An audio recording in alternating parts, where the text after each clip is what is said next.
Yes, sir. So last class we had given some homework. You have done this in text questions.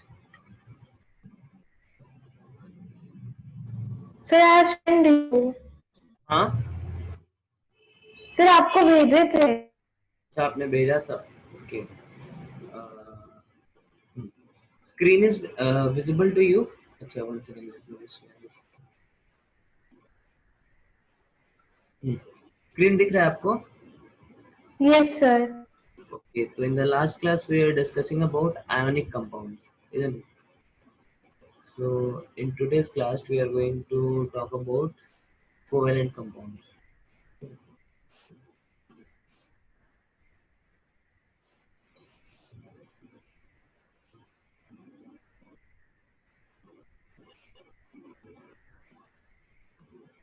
Okay.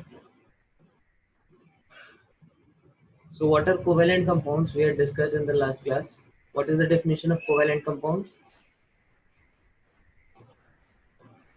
Hello Vidushi.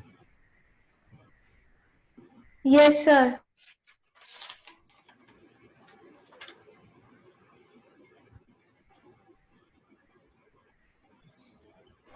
Sir, sharing of electrons. Covalent compound is the compound that is formed by mutual sharing of electrons.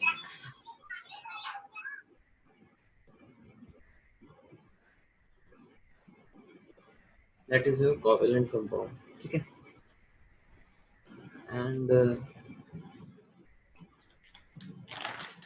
covalent compound has some examples of covalent compounds.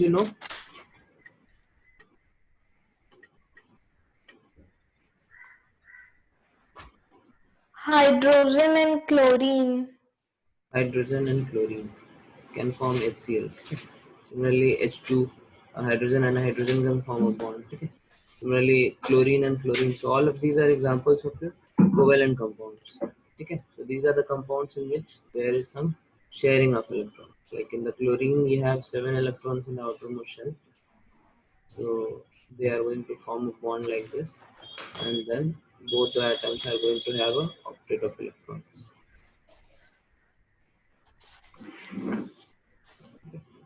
So like this. Now this covalent compounds, covalent bonds,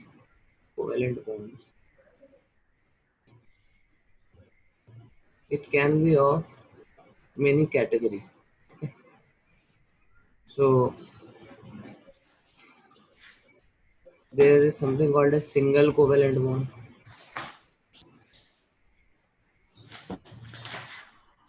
Okay. Then there is double covalent bond.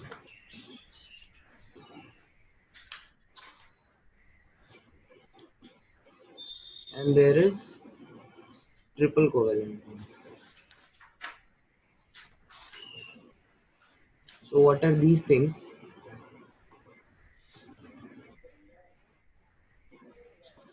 So single covalent bond means both the combining elements, they are just going to share one electron. Okay. For example, this whatever example are listed above, hydrogen and hydrogen. So here one electron will be given by this hydrogen, one electron by this hydrogen. This is a single covalent bond. Similarly, chlorine, chlorine. Okay. This is also a single covalent bond. Or you can think of another example, CH4. Okay. So all of these are examples of your single covalent bond. Here you see in this is a carbon hydrogen single bond. Similarly, this is a carbon hydrogen single bond. Similarly, this is a carbon hydrogen single bond. Similarly, this is a carbon hydrogen single bond. So like this. Now double bonds. Double bonds are those bonds in which two pair of electrons are being shared. Okay, for example, oxygen molecule. Oxygen has 6 electrons in the outermost shell. Those two are going to combine with other two oxygen atoms, and then they are going to have an octet of electrons here and octet of electrons here. So these are double bonds. Okay. Similarly, there are triple bonds. Okay. For example, HC. triple bond CH. So this is a triple bond. Okay. 3 pairs of electrons are shared. Similarly, N2 nitrogen molecule is like this. So these are examples here. Triple covalent bond. Is it clear? Yes, sir. Now there is another term here that you have to learn, that is covalency. What is covalency? So covalency is nothing but the number of electrons taking part in the formation of shared pairs. Okay. Number of electrons of an atom taking part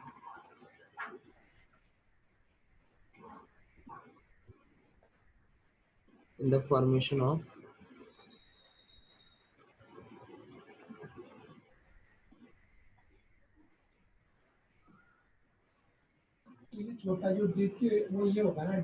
shared pairs. If, for example, in case of hydrogen, okay, both the hydrogen atoms are sharing just one electron. So here the covalency of hydrogen will be 1. Okay. Similarly, the covalency of nitrogen. Nitrogen, whenever it will form a bond, it will form 3 bonds. Okay. So covalency of nitrogen is 3. Similarly, carbon, wherever it will form 4 bonds. Okay. So covalency of carbon is 4. Is it clear? Hello Vidushi, is it clear? Yes, sir. Now, Yes, sir. now there is another category on which basis you separate, you classify this covalent bonds. Okay. So covalent bonds on the basis of polarity. Okay. On the basis of polarity. So in the last chapter we had discussed about electronegativity. You remember what was electronegativity? Yes, sir. What is electronegativity? Tendency of an atom to attract electrons Attract. in a compound when combined in a compound. Tendency of an atom to attract a shared pair of electrons towards itself. Okay. So that is your electronegativity. So you can just refer to it like this: covalent bonds. Covalent bonds can be classified on the basis of polarity as polar covalent bonds.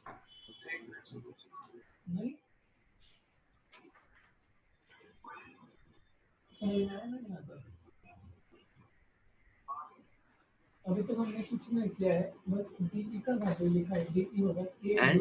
non-polar covalent.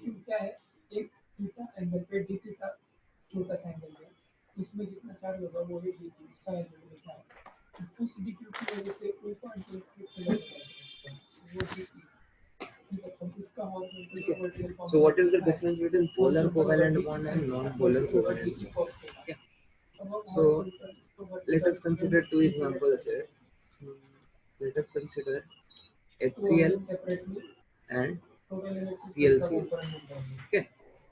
So in this case, you see, between hydrogen and chlorine, there is a different elements. Okay. So there is an electronegativity difference. Which is more electronegative, hydrogen or chlorine?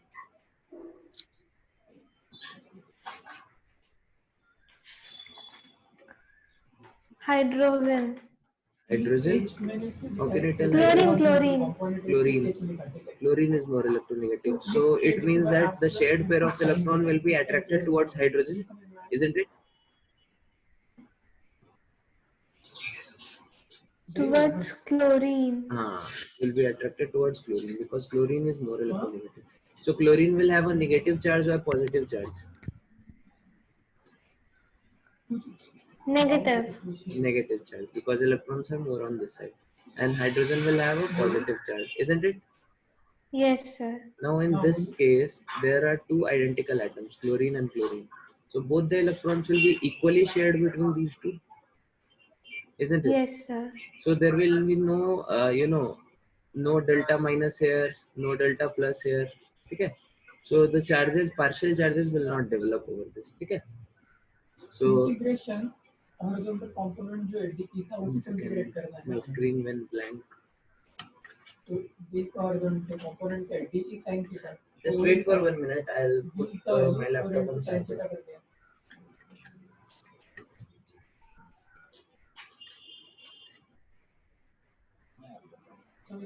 Charger में नीचे से वो अब बस ये D2 का value put कर दीजिए, ये जो लिखा है वहां से.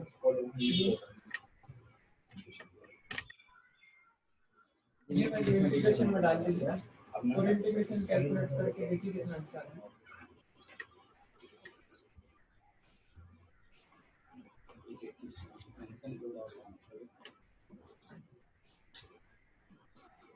ये सिंपल इंटीग्रेशन होगा.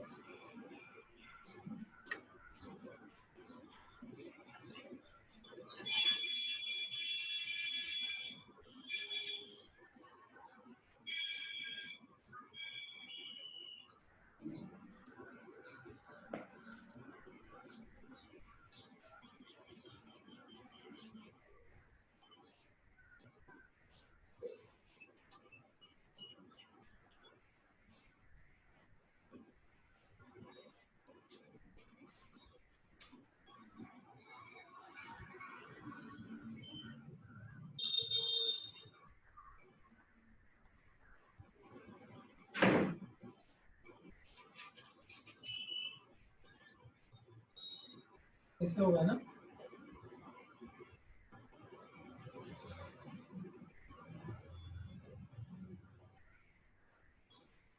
इसमें लिमिट क्या डालेंगे बताइए.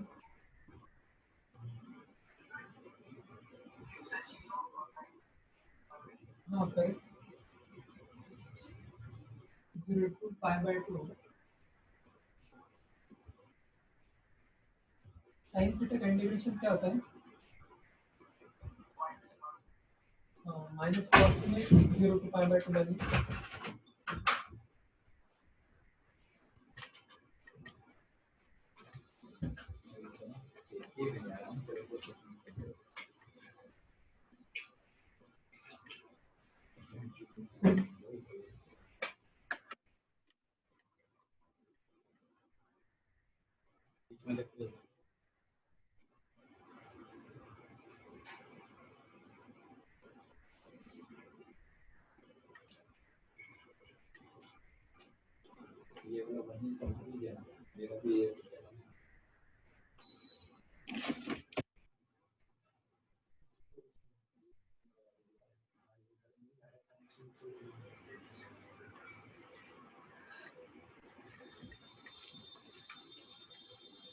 Hello Vidushi, are there? Hello? Yes, sir. आ गया मेरा कनेक्शन फिर से. तो हम क्या कह रहे थे, पोलर कोवेलेंट बॉन्ड और नॉन पोलर कोवेलेंट. ठीक है. तो पोलर कोवेलेंट बॉन्ड के बीच इसी तरह क्या होता है, दो क्या बोलते हैं, एक तरह से पोल्स इधर डेवलप हो गए ना. जैसे मैग्नेट में आप लोगों ने देखा होगा, मैग्नेट में क्या होता है, दो पोल्स होते हैं ना, एक नॉर्थ पोल होता है, एक साउथ पोल होता है ना. उससे ऐसे ऐसे फील्ड लाइन आप लोग ड्रॉ करते हैं, पता है आपको? माइनस कॉस में 0 to π/2 डालेंगे. Yes, sir. तो पोल इज बेसिकली, पोल्स का मतलब क्या होता है, कुछ ऑपोजिट चार्जेस या फिर ऑपोजिट नेचर के जो चीज होते हैं उनको हम लोग बोलते हैं पोल्स. ठीक है.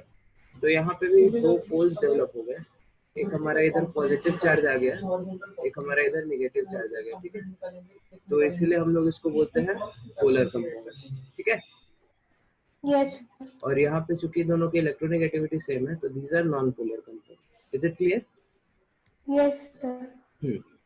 तो अगर ये इलेक्ट्रोनेगेटिविटी डिफरेंस बहुत ज्यादा हो, ठीक है, जैसे Na और Cl का लेते हैं. ठीक है. तो इस बॉन्ड में हुआ क्या कि यहाँ पे जो प्लस चार्ज है, डेल्टा प्लस है HCl के केस में, NaCl के केस में वो डेल्टा प्लस बहुत ज्यादा हो जाएगा, इनफैक्ट पूरा का पूरा पॉजिटिव चार्ज होगा, ठीक है।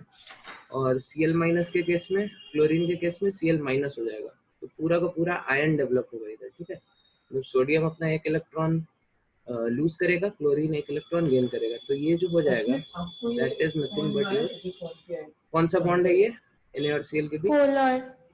नहीं, दिस इज आयोनिक, ठीक है, ठीक है।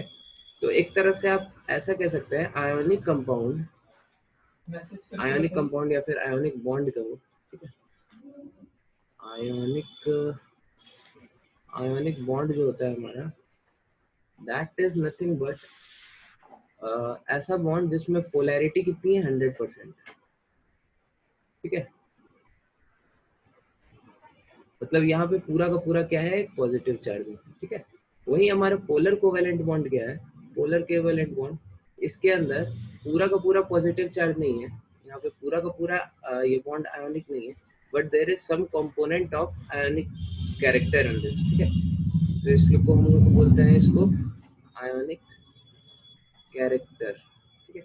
इसके अंदर थोड़ा सा क्या आ गया आपका, आयोनिक कैरेक्टर आ गया, ठीक है। Is it clear? Yes sir. पूरा का पूरा पॉजिटिव चार्ज नहीं है, लेकिन हल्का सा डेल्टा प्लस है, तो this is ionic character, okay. तो ये आपका था क्या बोलते हैं, पोलर कंपाउंड, ठीक है। क्या होता है? अब हम लोग फिर देखते हैं सही होता है ना। अलग अलग ग्रुप के एलिमेंट्स किस टाइप का कंपाउंड बनाते हैं, ठीक है। हम लोग ग्रुप 1 से लेके ग्रुप 16 तक देखते हैं। ग्रुप 1, ठीक है, ग्रुप 2, ग्रुप 13, ग्रुप 3 से 12 तक डी ब्लॉक में आता है, तो हम लोग उसको हायर क्लास में पढ़ेंगे, ठीक है। ग्रुप 13, ग्रुप 14, ग्रुप 15, ग्रुप 16 और ग्रुप 17, ठीक है। तो अलग अलग इनके हम कंपाउंड्स देखते हैं, ठीक है। पहले हम लोग देखते हैं क्लोरीन के साथ ये लोग कैसे रिएक्ट कर रहे हैं, ठीक है। तो ग्रुप 1 का एक कटायन बोलो, NaCl ले सकते हैं, ठीक है। तो Na प्लस हमारा Cl के साथ कैसे कंबाइन करेगा, NaCl बनाएगा, ठीक है। ग्रुप 2 में सोडियम के बगल में क्या होता है पीरियोडिक टेबल में, बताओ विदुषी? मैग्नीशियम। मैग्नीशियम, सोडियम के बगल में। ठीक है। तो मैग्नीशियम MgCl2 बनाएगा, ठीक है। ग्रुप 13 में कौन होता है फिर, मैग्नीशियम के बाद क्या आता है पीरियोडिक टेबल में, एल्यूमिनियम। एल्यूमिनियम। एल्यूमिनियम क्लोराइड का फॉर्मूला AlCl3। AlCl3। एल्यूमिनियम के बगल में अब बताइए टोटल इलेक्ट्रिक फील्ड कितना होगा? सिलिकॉन। सिलिकॉन। सिलिकॉन का फॉर्मूला सिलिकॉन क्लोराइड का SiCl4। SiCl4। Group 15 phosphorus. Integration तो वो बहुत इजी है, तो इसमें कुछ डाउट हो रहा है कैसे कैलकुलेट कर फास्फोरस। फास्फोरस क्लोराइड का फॉर्मूला PCl3 और PCl5। आपको कैसे पता चला ये चीज, PCl3 कैसे पता चला? हाँ बताइए। क्योंकि फास्फोरस के लास्ट वैलेंस शेल में 5 इलेक्ट्रॉन होता है। टोटल होगा इसका मैग्नीट्यूड तो टोटल इलेक्ट्रिक तो PCl5 होना चाहिए। PCl3 आपको कैसे पता चला? मीन्स वो 3 इलेक्ट्रॉन्स हो। फास्फोरस का बैलेंस ही 3 और 5 होता है ना? नहीं, 3 और 5 नहीं होता, -3 और +5 होता है ना। तो यहाँ पे क्या, चलो इसमें हम बाद में पढ़ेंगे इसका PCl5 कैसे बन रहा है, ठीक है। बाकी सब कंपाउंड के लिए हम उसकी वैलेंसी से देख सकते हैं, Mg+2 है, LCl3 है, Si+5 होता है, ठीक है। तो +5 के हिसाब से PCl5 आ गया, और फास्फोरस +3 भी शो करता है, ठीक है। जब ये क्या बोलते हैं PCl3 बनाएगा या फिर H3PO3 बनाएगा, तो फास्फोरस यहाँ पे +3 में होता है, फास्फोरस -3 में भी हो सकता है, ठीक है। फास्फोरस -3 में कब होगा, जब उससे ज्यादा कोई इलेक्ट्रोपॉजिटिव एलिमेंट हो, ठीक है। लेकिन यहाँ पे क्लोरीन उससे ज्यादा इलेक्ट्रोनिगेटिव है, इलेक्ट्रोपॉजिटिव नहीं है उससे ज्यादा, यहाँ पे फास्फोरस पॉजिटिव शो करेगा, ठीक है। तो +3 और +5, ठीक है। ग्रुप 16 में हमारे पास सल्फर होता है और वो ये कंपाउंड बनाता है H2Cl2, ठीक है। और ग्रुप 17 में क्लोरीन है सल्फर के बगल में, तो वो ClCl क्लोरीन बनाएगा, ठीक है। तो हम लोग इनका नेचर देखते हैं। NaCl कैसा कंपाउंड है, आयोनिक इक्विवेलेंट, हाँ करेक्ट, आयनिक, ये फाइनल आंसर है। आयोनिक। 2 MgCl2 तो ये फाइनल आंसर है। ये जो आयनिक, सर्कुलर आयोनिक, वायर ठीक है, है। AlCl3 तो इसका सेंटर पे electric field ionic, AlCl3 is partially ionic and covalent also, ठीक है। दो पार्ट में कैलकुलेट मतलब इसका इस तरह से स्ट्रक्चर भी आप बना सकते हैं, ClCl, AlCl3, ठीक है। और इसका क्या, इस पे डेल्टा माइनस और यहाँ पे जो डेल्टा प्लस है, ठीक है, वो डेवलप होता है। तो इसके अंदर ये this is a covalent compound with a strong ionic character, ठीक है। फिर SiCl4, covalent, SiCl4 is covalent. PCl5, फिर से देखिए कैसे सॉल्व किया, और this is also covalent. Covalent, ये पूरा भी क्लियर हो H2Cl2, कोवैलेंट, covalent, ठीक है। Cl2, this is also covalent, ठीक है। तो हम लोग क्या देख रहे हैं, इधर से इस तरफ बढ़ते बढ़ते क्या हो रहा है, कोवेलेंट बॉन्ड्स बनाने की टेंडेंसी क्या हो रही है, बढ़ रही है, ठीक है। इधर वाले हमारे सारे क्या है, आयोनिक है, बीच वाले हमारे पार्शियली आयोनिक पार्शियली कोवेलेंट है, और इधर वाले सारे क्या है, कोवेलेंट है। Is it clear? Yes sir. तो इससे आपको ये पता चलता है कि इलेक्ट्रोनिगेटिविटी के बीच अगर डिफरेंस ज्यादा हो, ठीक है, तो हमारा बॉन्ड क्या होता है, आयोनिक होता है। जैसे हम लोगों ने ऊपर देखा था, इलेक्ट्रोनिगेटिविटी के बीच अगर डिफरेंस क्या हो, ज्यादा हो, तो हमारा बॉन्ड क्या होता है, जनरली आयोनिक बन जाता है, ठीक है। जैसे डेल्टा प्लस डेल्टा माइनस करके हम लोगों ने एक्सप्लेन किया था, ठीक है। NaCl में बॉन्ड डिफरेंस बहुत ज्यादा है, तो ये डेल्टा प्लस पूरा ही प्लस हो जाता है, डेल्टा माइनस पूरा ही माइनस हो जाता है, हमारा बॉन्ड क्या हो जाता है, ionic. Is it clear? Yes sir. Okay. हमने सेमी सर्कुलर वायर का कैलकुलेट तो अलग अलग कंपाउंड में आप फिर कोवेलेंट बॉन्ड्स देख सकते हैं, जैसे CH4, ठीक है। CH4 का स्ट्रक्चर कैसा होगा, एक कार्बन है और उससे जुड़े हुए क्या है, 4 हमारे हाइड्रोजन है, ठीक है। हाँ, आप बताइए Yes, कैसे sir. फाइंड कर सकते हो? तो इसमें हर एक हाइड्रोजन के अराउंड कितने इलेक्ट्रॉन्स है, एक, नहीं,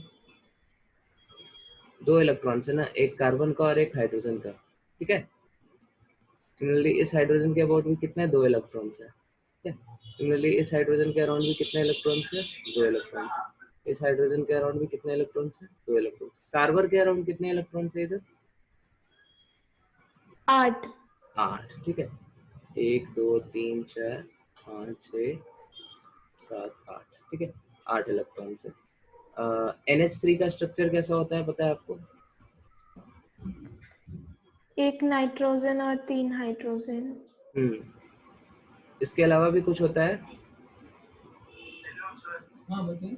नाइट्रोजन के आउटर मोस्ट शेल में कितने इलेक्ट्रॉन्स हैं, 5, 5, तो 3 तो इधर बॉन्डिंग बना लिया, ठीक है।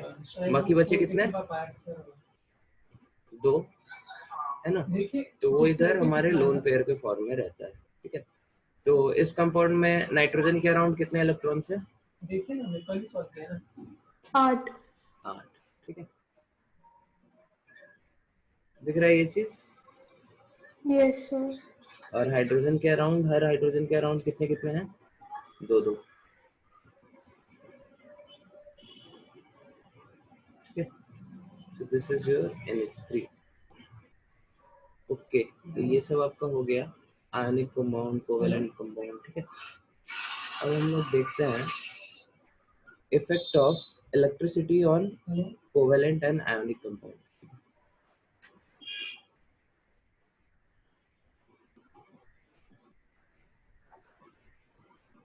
No.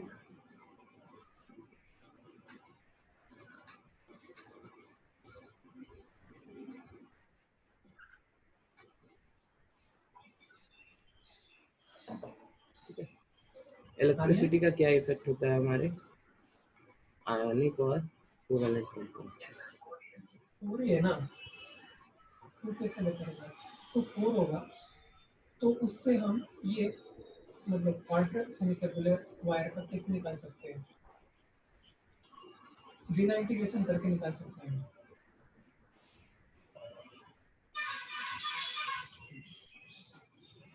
कुछ आना है?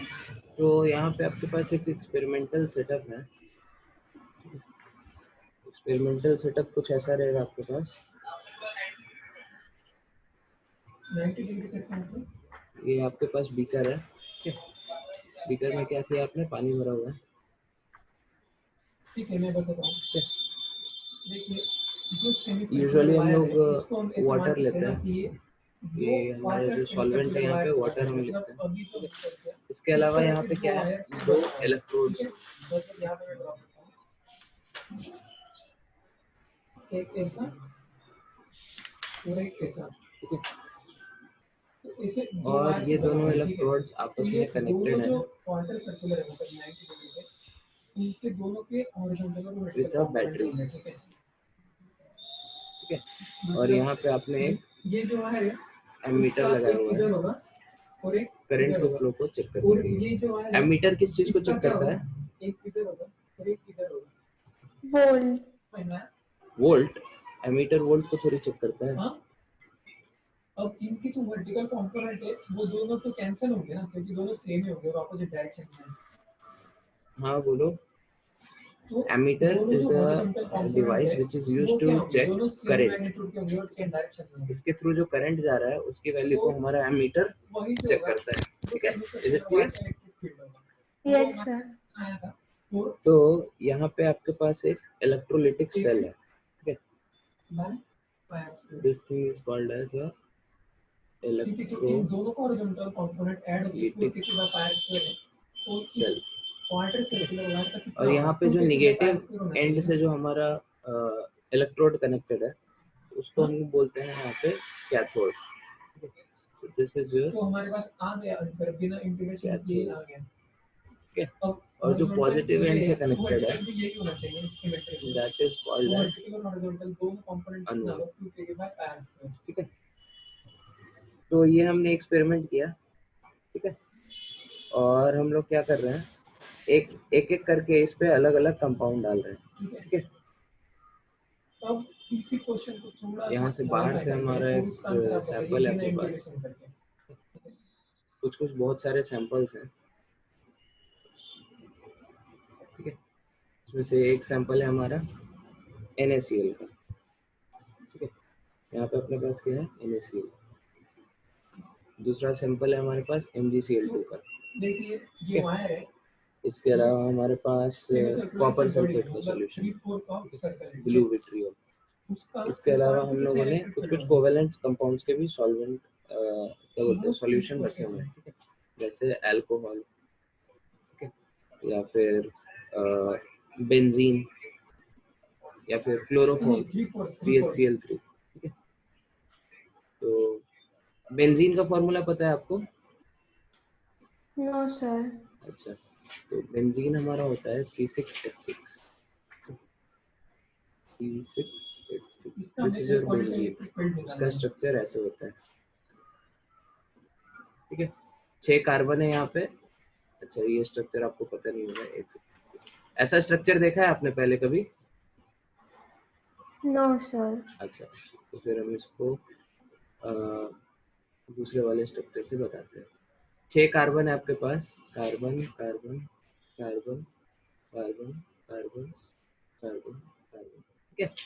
और हर एक कार्बन से एक एक हाइड्रोजन लगा है, hydrogen hydrogen hydrogen hydrogen hydrogen hydrogen.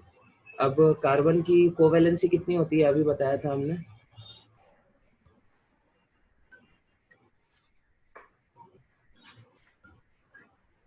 बोलो विदुषी।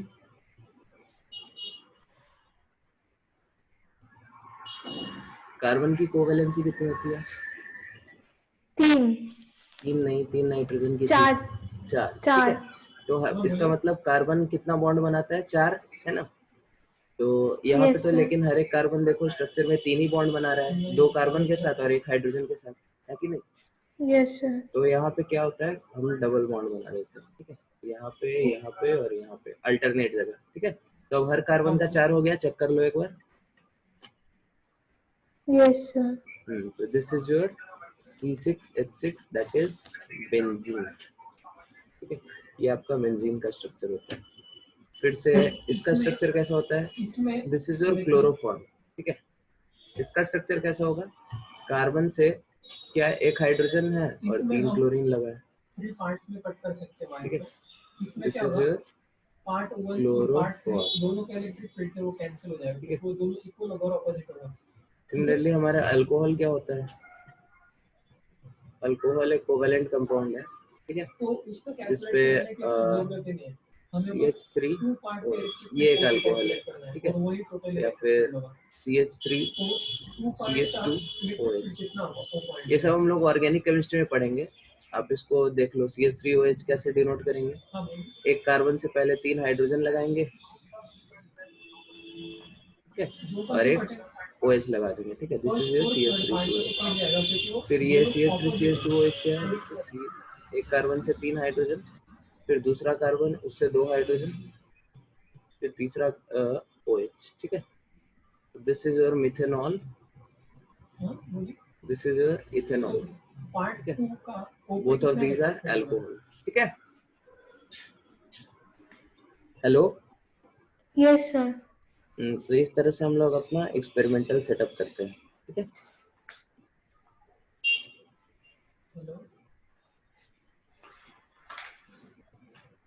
तो हम लोग उसके बाद ऑब्जर्व करते हैं। लेटेस्ट से हमारा ये बीकर A है, ये बीकर B है, ये नहीं, ये सब सॉल्यूशन है। Solution A, solution B, solution C, solution D, solution E, solution F, ठीक है। उसको एक एक करके हम क्या करते हैं, ये सारे सॉल्यूशंस को इसमें डालते हैं, ठीक है। इसमें हम डालते हैं वाटर में सारे सॉल्यूशंस को। उसके बाद हम लोग कुछ अपने जो ऑब्जर्वेशंस हैं उसको नोट करते हैं, ठीक है। तो हमारा ऑब्जर्वेशन यहाँ पे क्या क्या होता है?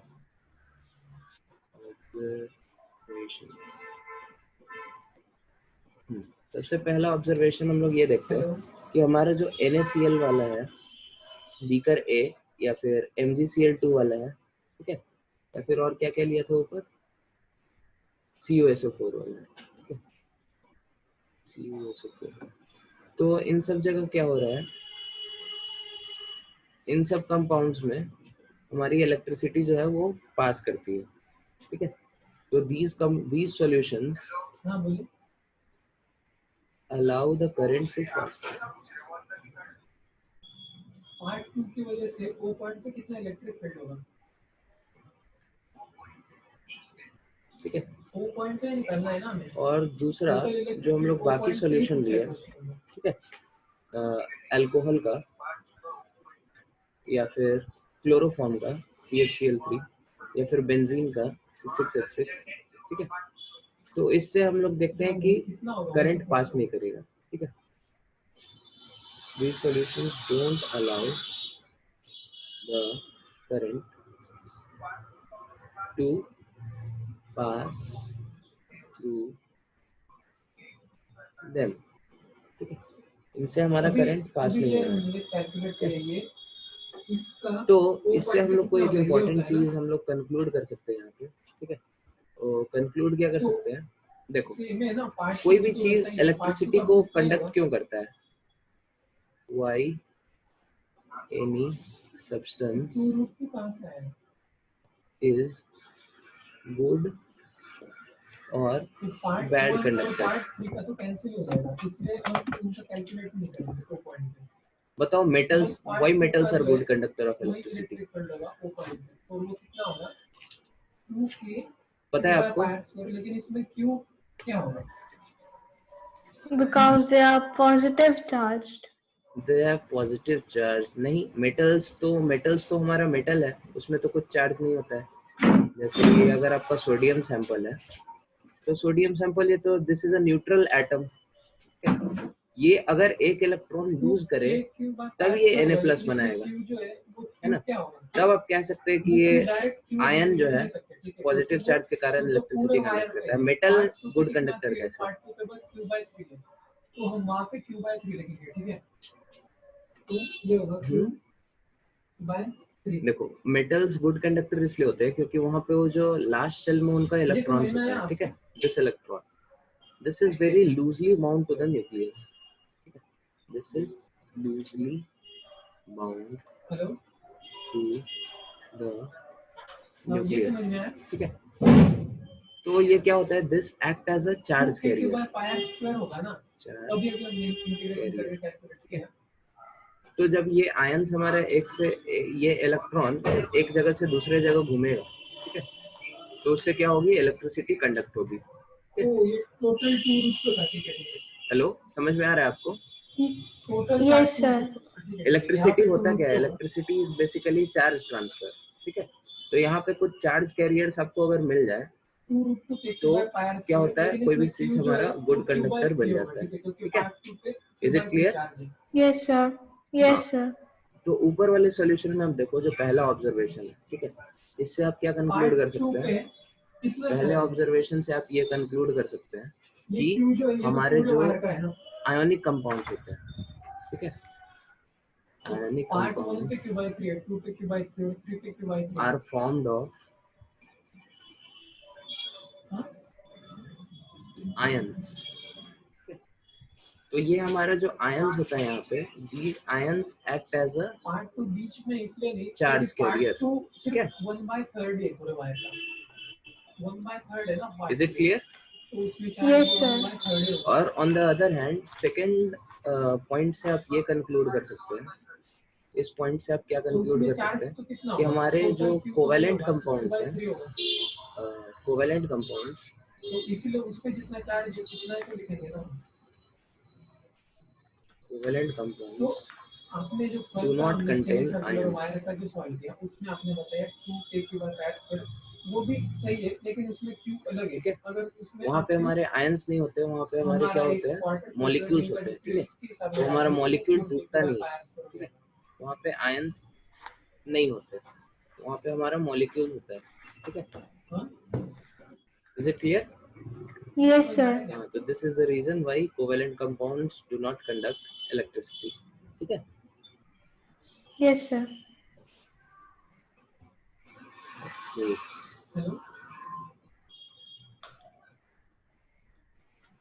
कुछ डाउट है क्या? अभी पूछ के नहीं।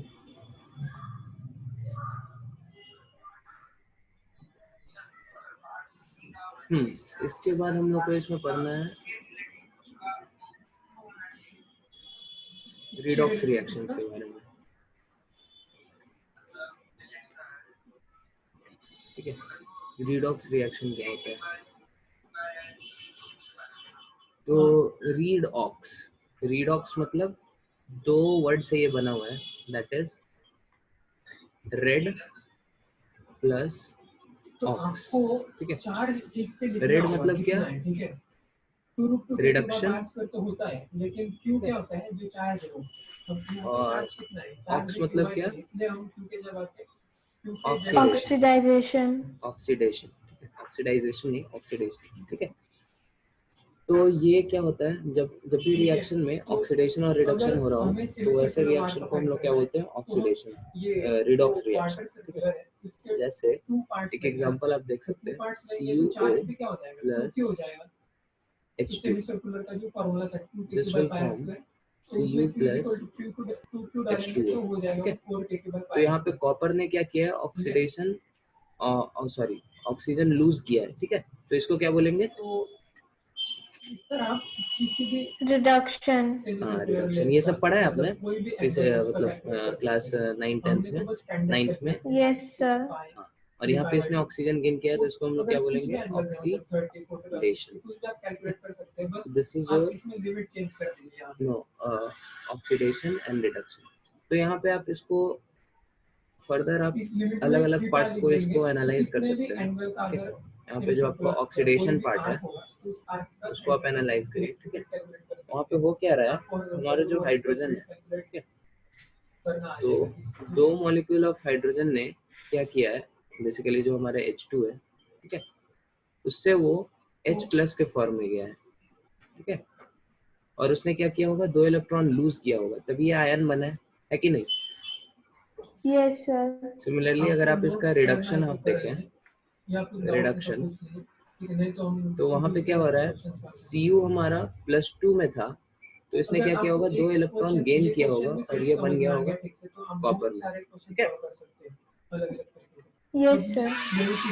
तो ऑक्सीडेशन और रिडक्शन का आपको अभी तक क्या डेफिनेशन पता है, ऑक्सीडेशन का आपको कुछ डेफिनेशन पता है।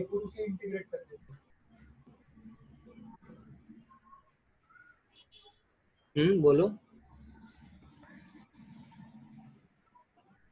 देखो ऑक्सीडेशन मतलब क्या, जहाँ पे ऑक्सीजन का गेन हो रहा हो। ठीक है, जैसे यहाँ पे हाइड्रोजन ने क्या किया है, ऑक्सीजन गेन किया है। ठीक है, तो इसको हम लोग बोलते हैं ऑक्सीडेशन। और रिडक्शन मतलब जहाँ पे ऑक्सीजन का लॉस हो रहा हो। ठीक है, तो यहाँ पे जैसे कॉपर ने ऑक्सीजन को लूज किया है, तो उसको हम लोग बोलेंगे रिडक्शन। तो अभी तक आपको ये डेफिनेशन पता था, लेकिन यहाँ से आपका डेफिनेशन थोड़ा और जनरलाइज हो जाता है। ठीक है, तो oxidation can be defined as, oxidation is nothing but the loss of electrons. ठीक है, तो जब भी आपका इलेक्ट्रॉन का लॉस हो, जैसे यहाँ पे क्या हो रहा है, हाइड्रोजन ने इलेक्ट्रॉन लूज किया है। ठीक है, तो दिस इज योर ऑक्सीडेशन। ठीक है, is it clear? Yes sir. Similarly, what is reduction? Reduction is nothing but gain of electrons. ये तो जैसे यहाँ पे कॉपर ने क्या किया, 2 इलेक्ट्रॉन गेन किया। ठीक है, तो that is your reduction. Is it clear? Yes sir. अब यहाँ पे कंसेप्ट आता है ऑक्सीडाइजिंग एजेंट और रिड्यूसिंग एजेंट। आपको पता है ऑक्सीडाइजिंग एजेंट क्या होता है, रिड्यूसिंग एजेंट क्या होता है? इलेक्ट्रिक पोटेंशियल होता है KQ/R। अब Q पॉजिटिव है तो वो अपने पॉजिटिव हो जाएगा, अगर Q नेगेटिव है तो पोटेंशियल अपने आप नेगेटिव हो जाएगा। ठीक है, ऑक्सीडाइजिंग एजेंट जिससे रिएक्ट करने के बाद कोई सारे चीज मैंने फॉर्मूला लिखवाया है। कोई कंपाउंड ऑक्सीजन गेन करता है। ऑक्सीडाइजिंग एजेंट मतलब जो दूसरे को ऑक्सीडाइज करे। ठीक है, ऑक्सीडाइजेस अदर्स। ठीक है, और दूसरे को ऑक्सीडाइज कर रहा है तो खुद क्या होगा, रिड्यूस, है ना। इसी को अगर आप 4 से मल्टीप्लाई कर देंगे, तो ऑक्सीडाइजिंग एजेंट अगर दूसरे को ऑक्सीडाइज कर पा रहा है, जैसे ये एग्जांपल आपको देखिए। ठीक है, यहाँ पे ऑक्सीडाइजिंग एजेंट कौन होगा, जो दूसरे को ऑक्सीडाइज कर रहा है। यहाँ पे ऑक्सीडाइज कौन कर रहा है, हाइड्रोजन। ठीक है, तो हाइड्रोजन को ऑक्सीडाइज कौन करवा रहा है, CuO। So CuO is the oxidizing agent in this reaction. समझ आ रहा है ये?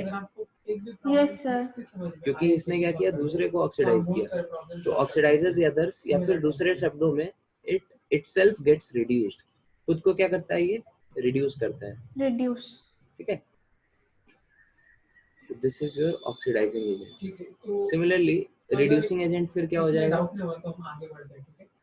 तो इलेक्ट्रिक पोटेंशियल के कुछ जो दूसरे को रिड्यूस करे और खुद ऑक्सीडाइज हो जाए। हाँ, तो रिड्यूसिंग एजेंट हमारा क्या हो जाएगा, which reduces others, or in other words itself gets oxidized। जैसे यहाँ पे इस रिएक्शन में रिड्यूसिंग एजेंट फिर आपका कौन हो जाएगा, H2। इस रिएक्शन में आपका रिड्यूसिंग एजेंट क्या है, H2। ठीक है, क्लियर है ये चीज? Yes sir.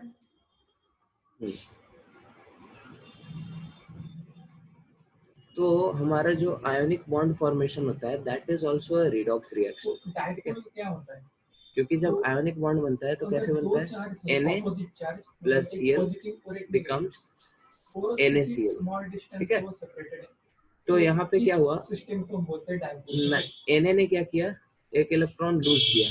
ठीक है, Na हमारा Na प्लस बन गया, प्लस इलेक्ट्रॉन। ठीक है, फिर क्लोरीन ने क्या किया, एक इलेक्ट्रॉन गेन किया और वो बन गया Cl माइनस। ठीक है, और फिर ओवरऑल तो इस फिगर में क्या है, Na एक और Q Cl चार्ज है और एक माइनस Q Na चार्ज है, और वो प्लस दोनों Cl, स्मॉल डी ये डिस्टेंस इस इलेक्ट्रॉन से ये इलेक्ट्रॉन कट गया। हम बोलते हैं डायपोल।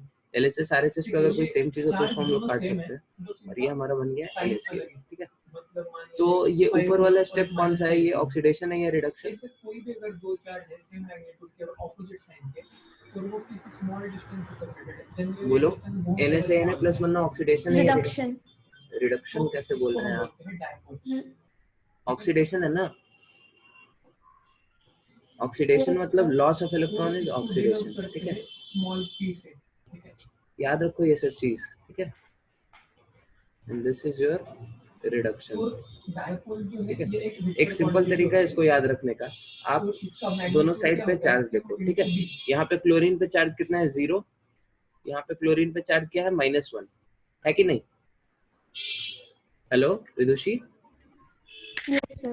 यहाँ पे क्लोरीन पे Yes, चार्ज sir. 0, यहाँ पे क्लोरीन पे चार्ज -1। तो यहाँ पे चार्ज क्या हुआ है, रिड्यूस हुआ है, 0 से -1 गया है तो रिड्यूस हुआ है ना, -1 छोटा वैल्यू है कि नहीं? Yes, तो sir. जहाँ पे चार्ज रिड्यूस हो दैट इज रिडक्शन, और जहाँ पे चार्ज इंक्रीज हो, जैसे यहाँ पे 0 है, ठीक है, और यहाँ पे क्या है +1।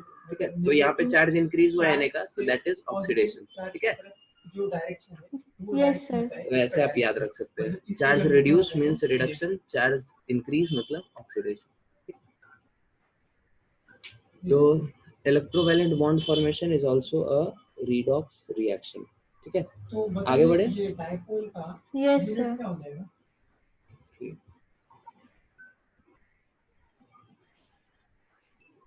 इसका यूनिट क्या होगा? तो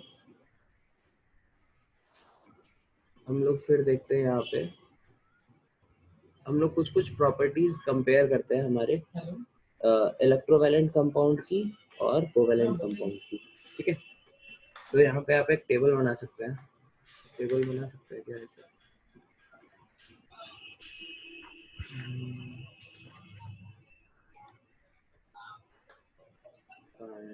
ठीक है, अभी हम डायपोल का बस बेसिक देख रहे हैं, डिटेल में नेक्स्ट क्लास में डिस्कस करेंगे। ठीक है, अभी कुछ टाइम में हम क्लास एंड करेंगे, वो मीटिंग होने जाएगा।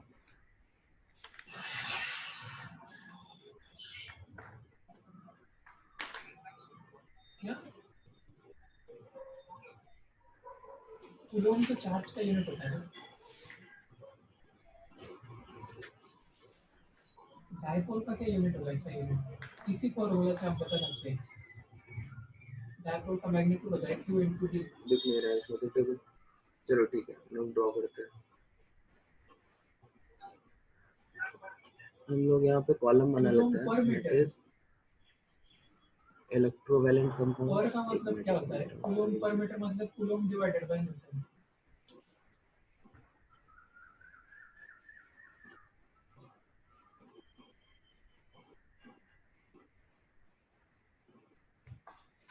ठीक है, और इस साइड हम लोग कंपाउंड बनाते हैं, दैट इज कोवैलेंट कंपाउंड।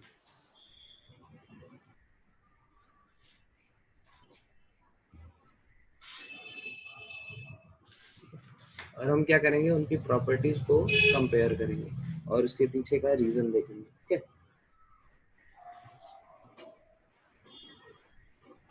तो सबसे पहले हम लोग देखते हैं उनका नेचर। ठीक है, और जो भी उसका नेचर नहीं, उसका प्रॉपर्टीज हम देखते हैं। यहाँ पे हम लोग उसके प्रॉपर्टीज को लिस्ट करेंगे।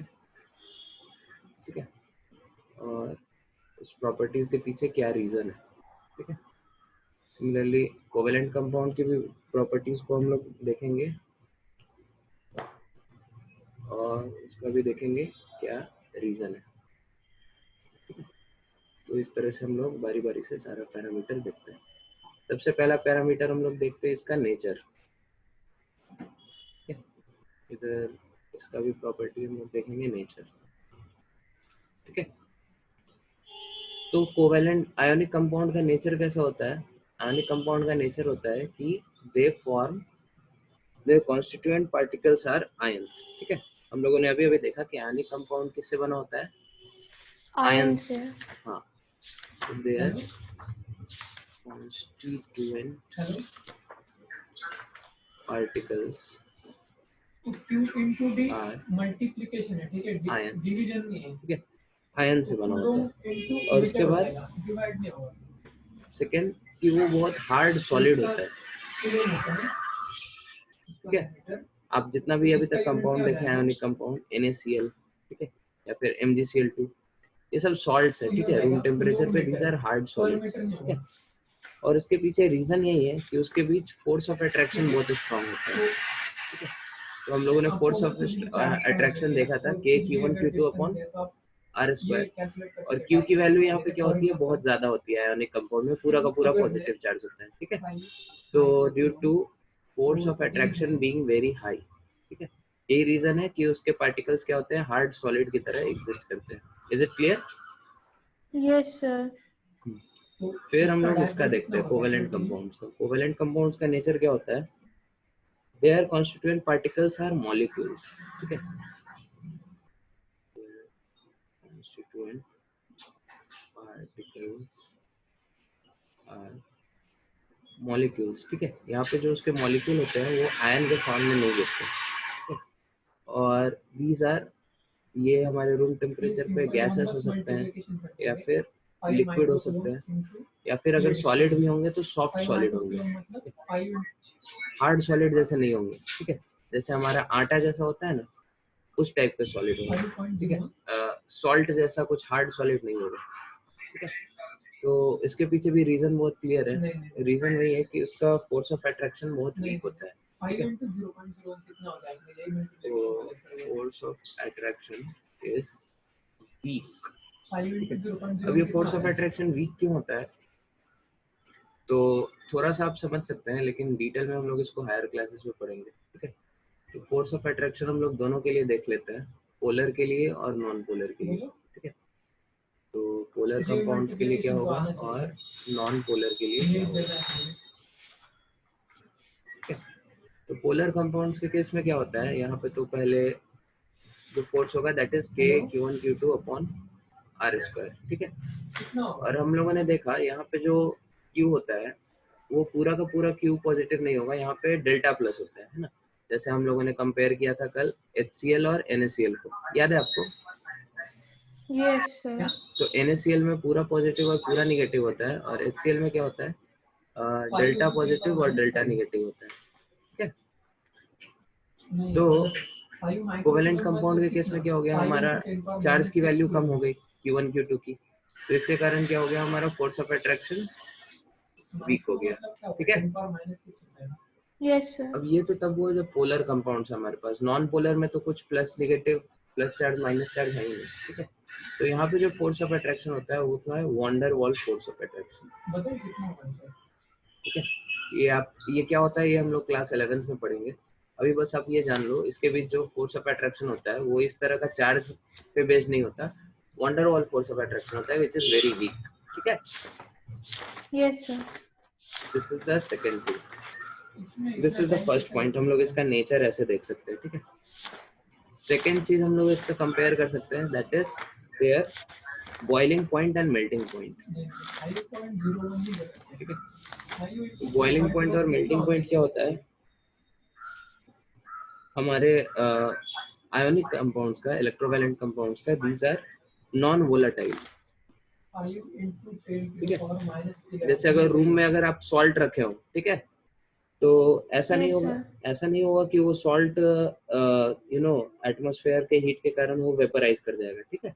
तो वो वोलेटाइल नहीं होता, वोलेटाइल नहीं होता मतलब उसकी क्या होती है, बॉइलिंग पॉइंट और मेल्टिंग पॉइंट क्या होती है, बहुत हाई होती है, ठीक है। Yes, sir. तो रूम टेम्परेचर पे जल्दी वो इवापोरेट नहीं करता, ठीक है। इसके पीछे भी वही सेम रीजन हमारा सेम ही है, that is strong force of attraction, ठीक है। फोर्स ऑफ अट्रैक्शन क्या होता है, बहुत हाई होता है, तो उसके कारण उसको बहुत ज्यादा एनर्जी चाहिए उसके बॉन्ड्स को तोड़ के उसको वेपराइज करने के लिए, ठीक है। किसी भी चीज को आप वेपराइज कैसे करते हैं, जब उसके बीच का आप बॉन्ड्स तोड़ सकते हैं, है ना। जैसे यहाँ पे अगर Yes, sir. दो अपोजिट चार्ज के बीच बहुत स्ट्रॉन्ग बॉन्ड है, ठीक है, आपको उसको वेपराइज करना है, तो इसका मतलब क्या, आपको उसके बॉन्ड्स को अलग अलग लेके जाना होगा, ठीक है। तो यहाँ पे बॉन्ड को तोड़ने में बहुत ज्यादा एनर्जी होगा, that is why boiling point and melting points are high. Is it clear? Yes, sir. Then हम लोग इसका देखते हैं मेल्टिंग पॉइंट और बॉइलिंग पॉइंट का क्या हालचाल है. तो इस केस में हमारा मेल्टिंग पॉइंट और बॉइलिंग पॉइंट क्या होता है, लो होता है. ठीक है, इसीलिए इस कंपाउंड को हम लोग बोलते हैं volatile compound.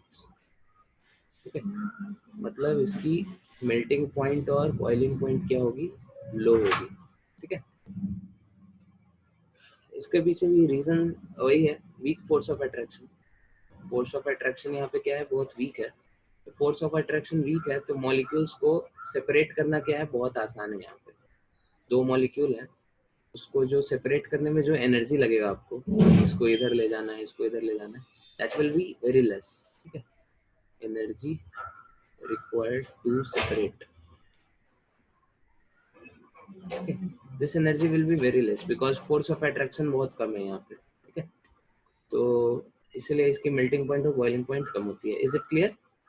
Yes sir. Okay, फिर हम लोग आगे बढ़ते हैं. थर्ड पैरामीटर होता है हमारा इलेक्ट्रिसिटी कंडक्टिंग नेचर. ठीक है,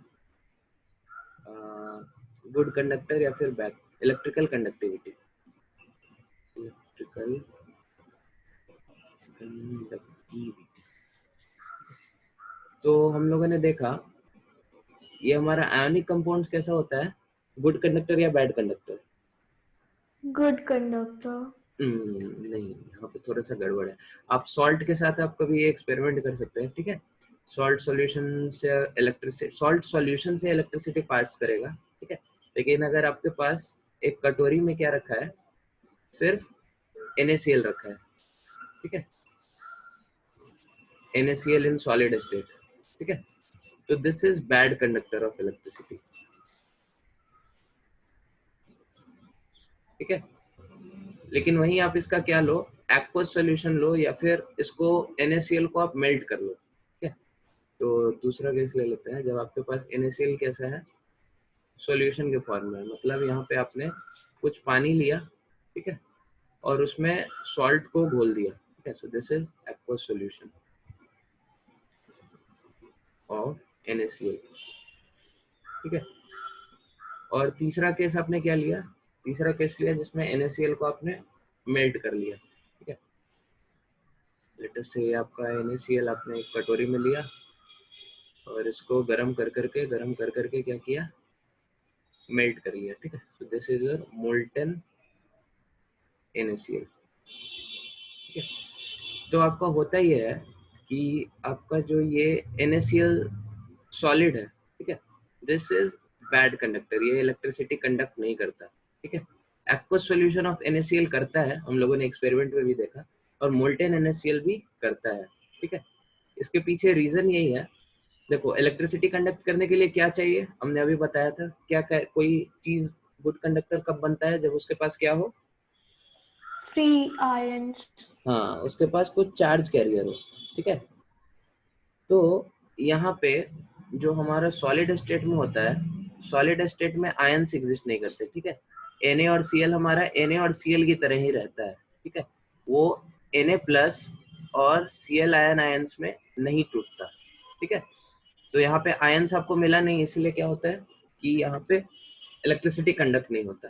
एक्वस सॉल्यूशन में क्या होता है, NaCl हमारा टूट जाता है. ठीक है, Na प्लस में और Cl माइनस में. ठीक है, तो वहां पे फिर वो गुड कंडक्टर बन जाता है.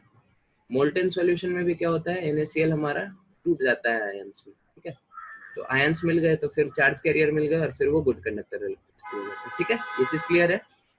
Yes sir. तो अगर कोई भी पूछेगा इलेक्ट्रोवैलेंट कंपाउंड्स में क्या होता है, तो इलेक्ट्रोवैलेंट कंपाउंड्स में हमारा जब वो एक्वस सॉल्यूशन में रहेगा तो गुड कंडक्टर होगा, अगर मोल्टेन सॉल्यूशन में होगा तो गुड कंडक्टर होगा, और अगर सीधे ऐसे ले ले सॉलिड स्टेट में तो क्या होगा, bad conductor. Is it clear? Yes sir. तो हम लोग इसकी कोवेलेंट कंपाउंड्स की इलेक्ट्रिकल कंडक्टिविटी देखते हैं. कोवेलेंट कंपाउंड्स क्या होता है, ये तीनों स्टेट में ही हमारा क्या होता है, बैड कंडक्टर. ठीक है, तो यहाँ पे आप उसका या फिर सॉलिड स्टेट ले लो, ठीक है, या फिर उसका एक्वस सॉल्यूशन ले लो, ठीक है, या फिर उसका आप क्या करो, मोल्टन सॉल्यूशन ले लो, ठीक है। हर केस में क्या होगा, this will be bad conductor, ठीक है। रीजन बहुत सिंपल है कि किसी भी स्टेट में ये आयंस में एग्जिस्ट ही नहीं करता, हमेशा ये किसकी तरह एग्जिस्ट करता है, Molecules. This always exist as molecules,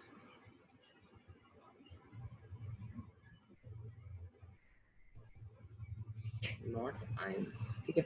तो इसीलिए ये हमेशा बैड कंडक्टर होगा। Is it clear? Yes, sir. Table हमारे इधर इंसर्ट हुआ, तो चलो ठीक है। ये थर्ड कैरेक्टरिस्टिक था, then there is fourth characteristic.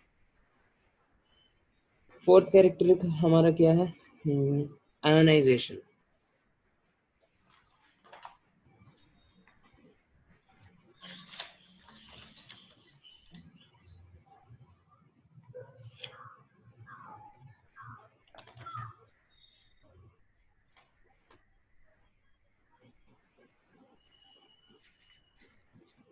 Ionisation, अब ये आयोनाइजेशन क्या होता है, ionization is the tendency to form into ions, ठीक है। आयंस में ब्रेक करने की जो टेंडेंसी होती है, दैट इज योर आयोनाइजेशन। तो कोवेलेंट कंपाउंड्स में क्या होता है, जैसे NaCl है, ठीक है, इसका अगर आप सॉल्यूशन लो तो अभी हम लोगों ने बताया क्या होता है, ये आयंस में टूट जाता है, ठीक है। तो this is your ionization in solution, ionization in solution भी बोल सकते हैं। जब इसको आप सॉल्यूशन में डालो, वाटर में डालो, एक्वा सॉल्यूशन में, तो क्या होता है, ये आयंस में टूट जाता है, ठीक है। और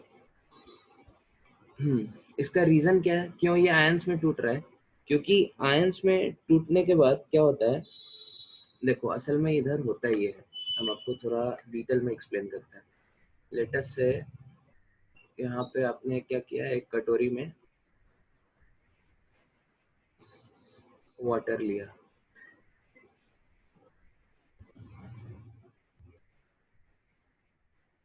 ठीक है, और इसमें क्या डाला आपने, NaCl डाला, ठीक है। यहाँ पे आपने क्या किया, NaCl डाला, ठीक है। अब वाटर कैसा कंपाउंड होता है आपका, वाटर इज H2O, ठीक है। वाटर कोवेलेंट कंपाउंड है कि आयोनिक, Covalent. कोवेलेंट।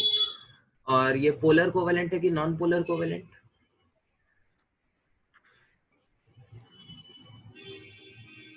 बोलो। Polar.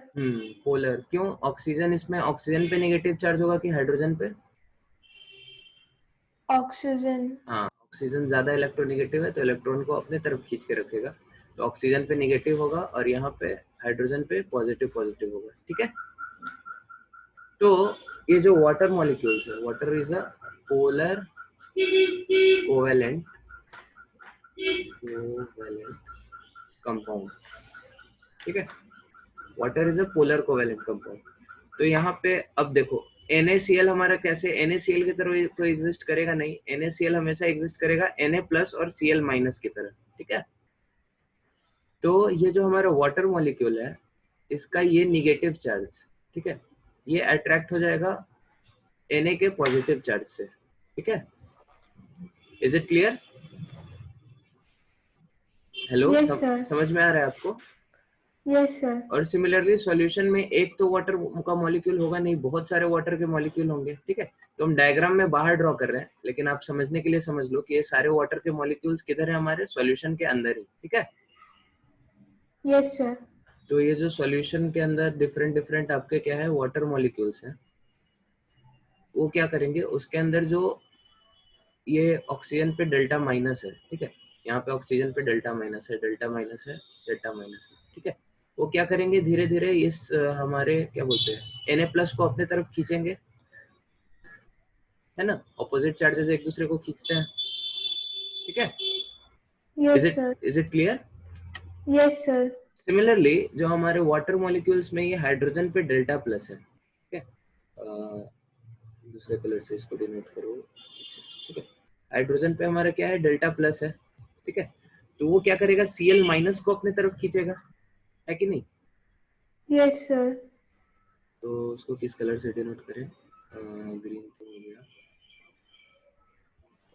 कौन सा कलर ले लें? चलो ये कलर ले लेते हैं, ठीक है।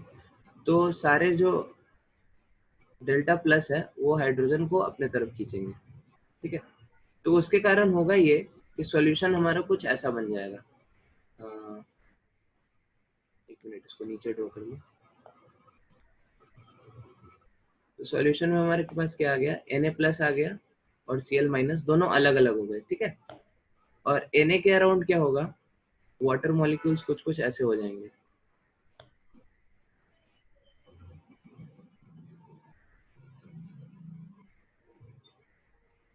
ठीक है। और यहाँ पे सब क्या कर रहे हैं, इसको यहाँ से, सॉरी, यहाँ से खींच रहे हैं इसको, ठीक है। और क्लोरीन के आसपास क्या होगा, वाटर मॉलिक्यूल्स उल्टे शेप में होंगे, ठीक है। ऑक्सीजन दूर होगा, हाइड्रोजन पास में होगा,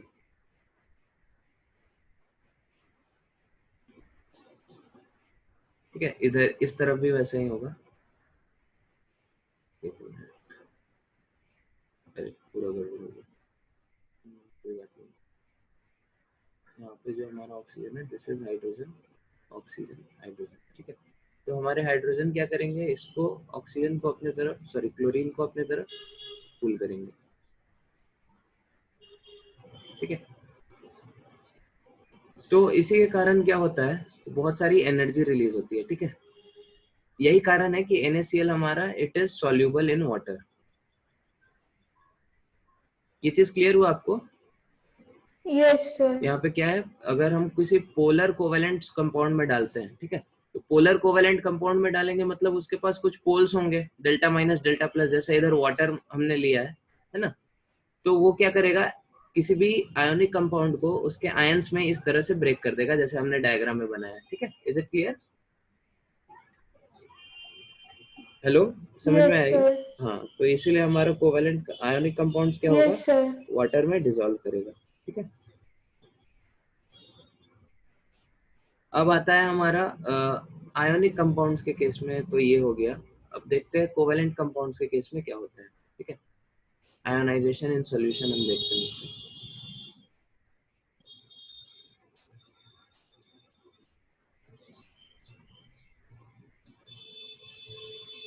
ठीक है। तो हम लोगों ने बताया कोवेलेंट कंपाउंड्स के कितने कैटेगरी के होते हैं, दो, एक होता है पोलर और एक नॉन पोलर, ठीक है। Yes sir. तो हमारा जो पोलर होता है उसके साथ भी ऐसा कुछ हो जाएगा, जैसे अगर HCl आपने ले लिया फॉर एग्जांपल, तो इस पे भी डेल्टा माइनस है और डेल्टा प्लस है कि नहीं?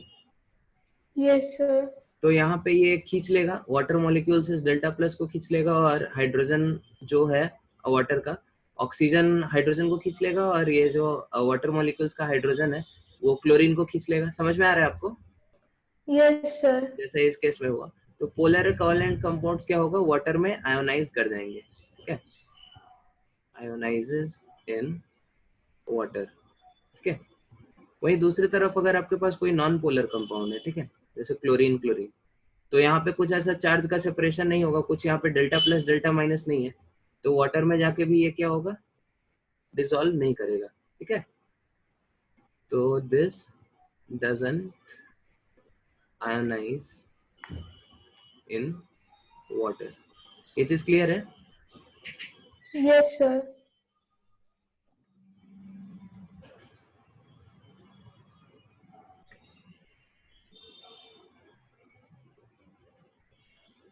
नेक्स्ट पैरामीटर है, अच्छा आपका अभी और कोई क्लास नहीं है ना? No sir. अच्छा, ओके, तो हम लोग बस खत्म करने वाले हैं इस चैप्टर को, नहीं चैप्टर को नहीं, मतलब ये डिस्कशन को कंप्लीट कर लेते हैं, ठीक है।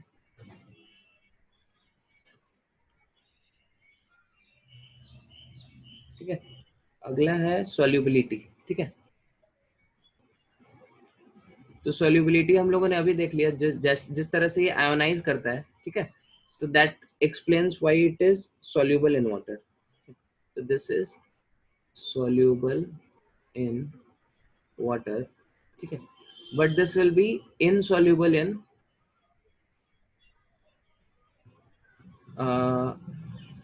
कोवेलेंट कंपाउंड्स, ठीक है, या फिर ऑर्गेनिक सॉल्वेंट बोल सकते हैं, ठीक है। अभी ऑर्गेनिक सॉल्वेंट्स का मतलब क्या है? ऑर्गेनिक सॉल्वेंट्स मतलब जो हमारे क्या बोलते हैं, ऑर्गेनिक सॉल्वेंट्स मतलब जो हमारे नॉन पोलर सॉल्वेंट्स होते हैं, ठीक है। और वाटर हमारा क्या है? एग्जांपल है पोलर सॉल्वेंट का, है ना। पोलर नॉन पोलर समझ में आया था ना आपको? Hello, yes sir. हाँ। तो वाटर हमारा एक पोलर सॉल्वेंट यस होता है, सर। और ऑर्गेनिक सॉल्वेंट जो होता है हमारे, वो नॉन पोलर सॉल्वेंट होते हैं, ठीक है। तो ये होता है आपका सॉल्युबिलिटी का रूल। अब इसमें हम लोग सॉल्युबिलिटी देखते हैं हमारे कोवेलेंट कंपाउंड में। तो कोवेलेंट कंपाउंड में सॉल्युबिलिटी क्या होता है? These are insoluble in water, ठीक है। वाटर में ये चीज इनसॉल्युबल होते हैं, ठीक है, but these are soluble in polar, sorry क्या, पोलर नहीं, नॉन पोलर या फिर ऑर्गेनिक सॉल्वेंट्स,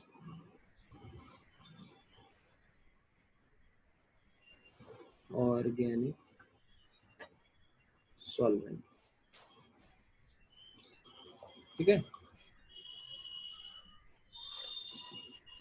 तो जब भी आपको सॉल्युबिलिटी वगैरह से क्वेश्चन आए, ठीक है, तो एक आप जनरल रूल याद रख सकते हैं, ठीक है। कहाँ लिखते हैं? हाँ, यहाँ पे लिखते हैं, रूल फॉर सॉल्युबिलिटी, ठीक है। सॉल्युबिलिटी के लिए आपको ये रूल याद रखना है। तो रूल क्या है? That is like like dissolves like,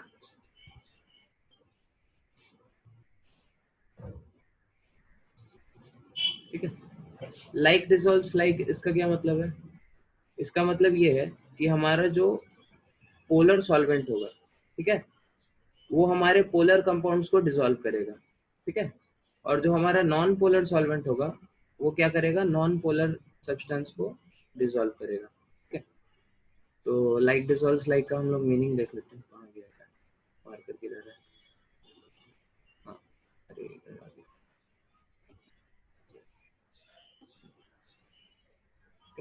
तो लाइक डिसॉल्व्स लाइक का मतलब क्या है? हमारे जो पोलर कंपाउंड्स होंगे या फिर पोलर सॉल्वेंट होंगे, polar solvent dissolves polar compounds, ठीक है। और non polar solvents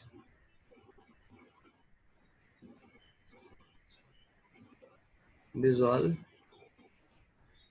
non polar compounds, ठीक है।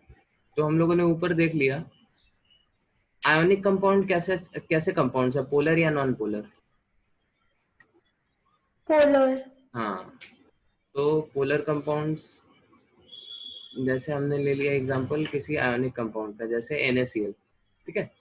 तो ये क्या होता है? हमारे पोलर सॉल्वेंट में डिसॉल्व होगा। पोलर सॉल्वेंट का एक एग्जांपल बताओ।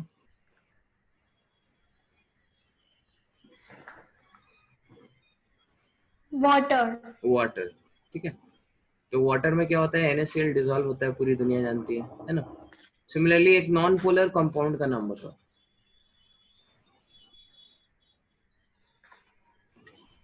Cl2। Cl2, ठीक है। और non polar solvent, non polar solvent HCl। क्या? HCl। HCl। HCl non polar नहीं है, HCl तो पोलर है ना।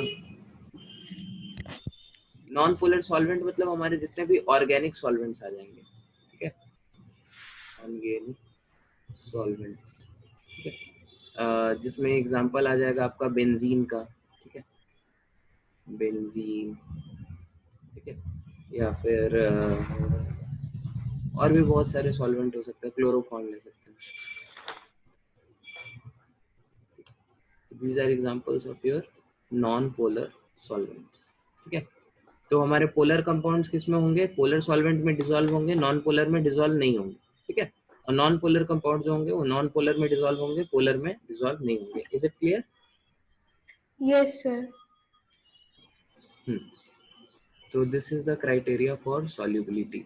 अब last part of today's discussion, that is sixth parameter. Six parameter में हम लोग क्या देखने वाले हैं, इसका rate of reaction. Rate of reaction, ठीक है। तो रेट ऑफ रिएक्शन हमारा क्या होता है, आयोनिक कंपाउंड में rate of reaction is very high, मतलब रिएक्शन बहुत फास्ट होता है हमारा, ठीक है।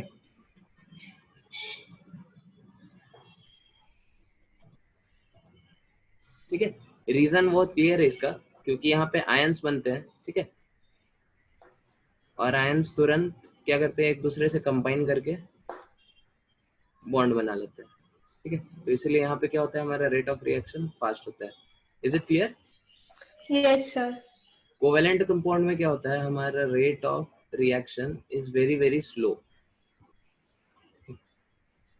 Rate of reaction is very slow, ठीक है, क्योंकि वहां पे आयंस नहीं बनते, ठीक है। वहां पे क्या होता है, बॉन्ड टूटते हैं और बॉन्ड बनते हैं, ठीक है। जैसे फॉर एग्जांपल एक कोवेलेंट रिएक्शन आप देख सकते हैं, ठीक है। N2 plus 3H2 gives 2 NH3, ठीक है। ये आपको रिएक्शन कराना है। तो सबसे पहले हम लोग देखते हैं इस रिएक्शन में हुआ क्या।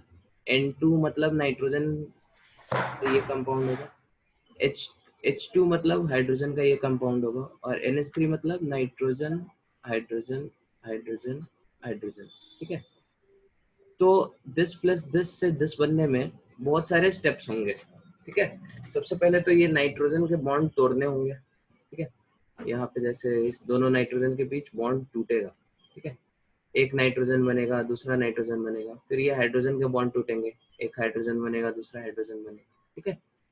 फिर एक नाइट्रोजन और ये हाइड्रोजन बॉन्ड बनाएंगे आपस में, ठीक है। तो एक NH बॉन्ड बना, ठीक है। फिर हाइड्रोजन के असल में यहाँ पे 3 मॉलिक्यूल्स थे, 3 बार अपने बॉन्ड तोड़ा, हाइड्रोजन हाइड्रोजन हाइड्रोजन हाइड्रोजन, ठीक है। ये सब बॉन्ड तोड़ा, ये बॉन्ड तोड़ा, ये बॉन्ड तोड़ा, ये बॉन्ड तोड़ा, ठीक है।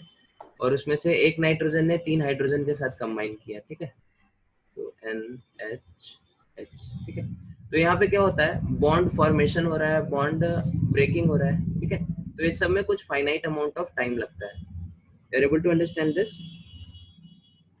Yes, sir. तो यहाँ पे जो बॉन्ड ब्रेक हो रहा है, ठीक है, प्लस कुछ बॉन्ड फॉर्म हो रहा है, ठीक है। तो उसमें क्या लगता है, फाइनाइट अमाउंट ऑफ टाइम लगता है, इसीलिए ये रिएक्शन क्या हो जाता है, स्लो।